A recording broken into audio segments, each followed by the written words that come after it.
আপনারা যারা ভারতকে বন্ধু এতদিন ভেবেছেন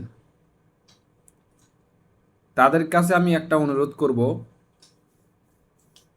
আপনারা একটু গিয়ে এই যে ফেনী, নোয়াখালী, বাংলাদেশে যে বাঁধগুলো খুলে দেওয়া হয়েছে ভারতের, এগুলো যাতে বন্ধ করে দেয়। আপনারা বললে তো অবশ্যই বন্ধ করে দিবে, তাই না? তা আপনারা গিয়ে একটু বলেন, যেহেতু এতদিন আপনারা ভারতকে বন্ধু মনে করে আসছেন, তো বাংলাদেশের মানুষগুলো যে ক্ষতিটা করছে, তারা এখন কোনো বিশুদ্ধ পানি খাইতে পারতেছে না। তারা বন্যার পানি খেয়ে বেঁচে আছে। শুধুমাত্র আপনাদের মতো কিছু লোক বা লোকের কারণে আমাদের আজকে এই অবস্থা।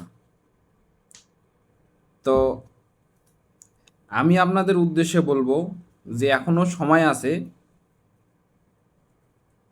আপনিও হয়তোবা আপনার এলাকায় কখনো যদি এরকম বন্যা হয় বা বাঁধগুলো খুলে দেয়, তখন কিন্তু ওই ফেনী, নোয়াখালী আর সিলেটের মতোই একই অবস্থা হবে আপনারও। তখন আর বিশুদ্ধ পানি খাইতে হবে না, তখন ওই বন্যার পানি কিন্তু খেয়ে বাঁচতে হবে।